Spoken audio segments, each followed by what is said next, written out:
অসমীয়া cinema জগতৰ এনেকুৱা 10খন সিনেমাৰ নাম আজি আপোনালোকক কম যিকেইখনে কোটি কোটি টকা উপাৰ্জন কৰিবলৈ সক্ষম হৈছে। আগতে যেতিয়া জানমণি অঞ্জনা জোনবাই এনেকুৱা ধৰণৰ সিনেমাসমূহ আমি ডিভিডি অৰ্থাৎ কেছেট কিনি কিনে চাইছিলোঁ, তেতিয়া আমাৰ সেই যুগৰ বা সেই সময়ৰ যিখিনি আমাৰ মেমৰিজ আছে বা আমি যেনেধৰণে চাইছিলোঁ বহুতে বেছি ভাল লাগিছিলে। কিন্তু আজিকালি চিনেমা হলত আমি চিনেমা চাবলৈ যাব লাগে। গতিকে এনেকুৱা 10খন আপোনালোকক চিনেমাৰ কথা জনাম অসমীয়া চিনেমা জগতৰ যিকেইখন বহুত টকা উপাৰ্জন কৰিবলৈ সক্ষম হৈছে। আৰু কেনেকুৱা চিনেমা কি কথা আপোনালোকে কমেণ্টত জনাব। আপোনালোকে চাইনো কেনেকুৱা পাইছিলে, যে সেইখন চিনেমাই 10 কোটি টকা বা 11 কোটি বা 7 কোটি যিমান হওক উপাৰ্জন কৰিবলগীয়া চিনেমা হয়নে? গতিকে আপোনালোকে ভিডিঅ'টো শেষলৈকে চাই থাকিব। চিনেমা যদি আপুনি চাই ভাল পায় বা এনেকুৱা ধৰণৰ খবৰবোৰ জানি ভাল পায়, নিশ্চয়কৈ আমাৰ চেনেলটো ছাবস্ক্ৰাইব কৰি থ'ব, লগতে এটা লাইক কৰি দিবলৈ নাপাহৰিব। 10 নম্বৰৰ যি চিনেমা হৈছে সেই চিনেমাখন কিন্তু 1900 শতিকাতেই ৰিলিজ হৈছিলে। 1935 চন। ঠিকেই ভাবিছে, অসমীয়া চিনেমাৰ প্ৰথমখন চিনেমা জয়মতী। জ্যোতিপ্ৰসাদ আগৰৱালাই এই চিনেমাখন ডাইৰেক্ট কৰিছিলে। আৰু সেই সময়তে এইখন চিনেমাই কিমান টকা উপাৰ্জন কৰিছিল জানেনে? 1,48,00,000 টকা। অৰ্থাৎ বহুত বেছি টকা হয়। আপোনালোকে ভাবি চাওক, তেতিয়াৰ সময়ত যদি 1,48,00,000 টকা উপাৰ্জন কৰিবলৈ সক্ষম হৈছিলে, কিমান টকা হ'ব লাগিব। ইয়াৰ পিছতে 9 নম্বৰৰ চিনেমাখন হৈছে প্ৰিয়াৰ প্ৰিয়। প্ৰিয়াৰ প্ৰিয় 2017 চনত আহিছিলে আৰু এইখন ফিল্মৰ ডাইৰেক্টৰ আছিলে মুনীন বৰুৱা। 1,80,00,000 টকা উপাৰ্জন কৰিছিলে। 8 নম্বৰত আহিছে তুমি আহিবানে। এইখনো 2017 চনতে ৰিলিজ হৈছিলে আৰু এইখন ডাইৰেক্ট কৰিছিলে প্ৰেৰণা বেজবৰুৱা।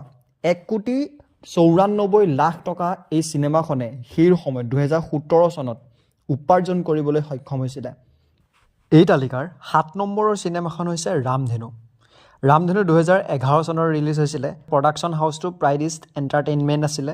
মুনীন বৰুৱাই এই চিনেমাখন ডাইৰেকশ্যন কৰিছিলে। লগতে এইখনে উপাৰ্জন কৰিছিলে 2,04,00,000 টকা। ইয়াৰ পিছত আহিলে মিছন চাইনা। আমি সকলোৱে জানো মিছন চাইনাই এটা ক্ৰেজ আনিছিলে। অসমীয়া চিনেমাৰ যি নাইকিয়া হৈ গৈছিলে বা একেবাৰে নোহোৱা হৈ যোৱা এটা পৰ্যায় হৈছিলে, তেতিয়াই জুবিন গাৰ্গে এই মিছন চাইনা আনিছিলে। আৰু মিছন চাইনা অহাৰ পাছতে অসমীয়া চিনেমা ইণ্ডাষ্ট্ৰীয়ে পুনৰ জন্ম পাইছিলে।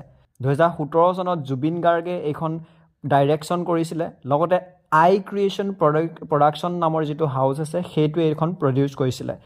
এইখনে উপাৰ্জন কৰিছিলে 6 কোটি টকা। এটা ভাল উপাৰ্জন। এতিয়া এইখিনিতে প্ৰশ্ন যে আপোনালোক সকলোৱে মিছন চাইনা চালে আৰু মিছন চাইনা চাই পেলাই আপোনালোকে 6 কোটি টকা উপাৰ্জন হোৱাৰ এখন চিনেমা বুলি ভাবেনে? সেইটো এটা কমেণ্ট কৰি জনাবচোন। আৰু আগত যি মই জয়মতীৰ কথা ক'লোঁ বা প্ৰিয়াৰ প্ৰিয়, তুমি আহিবানে, ৰামধেনু, সেইখিনিৰ তুলনাত কেনেকুৱা হৈছে আপোনালোকে নিশ্চয়কৈ জনাব যদি আপোনালোকে চাইছে। ইয়াৰ পিছত আহিলে 5 নম্বৰত ডক্টৰ বেজবৰুৱা 2। আমি জানোৱে যে নিপম গোস্বামীদেৱৰ এইখন অন্তিম চিনেমা আছিলে। তেওঁৰ অকণমান ইয়াতে ক্লিপ আছে, বহুত বেছি নাই যদিও। এইখন ৰিলিজ হৈছিলে যোৱা বছৰ 2023 চনত। AM টেলিভিছন যি প্ৰডাকশ্যন হাউচ আছে সেইটোৱে এইখন প্ৰডিউচ কৰিছে। লগতে ডাইৰেক্টৰ আছিলে এই চিনেমাখনৰ নিপন গোস্বামীদেৱ। লগতে এই চিনেমাখনত 6,91,00,000 টকা উপাৰ্জন কৰিবলৈ সক্ষম হৈছে। তাৰপিছত আহিলে কাঞ্চনজংঘা। আমি জানোৱে মিছন চাইনা, কাঞ্চনজংঘা জুবিন গাৰ্গৰ এক ভাল মাইলষ্টন থকা বা এক ক্ৰেজ অসমীয়া চিনেমা জগতত আনিছিলে। সেইখন আহিছিলে 2019 চনত আৰু এই যি কাঞ্চনজংঘা আছে জুবিন গাৰ্গে নিজে ডাইৰেক্ট কৰিছিল আৰু যিটো আই ক্ৰিয়েশ্যন প্ৰডাকশ্যন আছিলে সেইটোৱে এইখনো প্ৰডিউচ কৰিছে। অৰ্থাৎ প্ৰডাকশ্যন হাউচ একেটাই আছিলে আৰু এইখনে উপাৰ্জন কৰিছিলে কিমান? 7 কোটি টকা। তাৰপিছত আহিলে ৰত্নাকৰ। যতীন বৰাদেৱৰ যি ৰত্নাকৰ আছিলে 9,25,00,000 টকা উপাৰ্জন কৰিছিলে।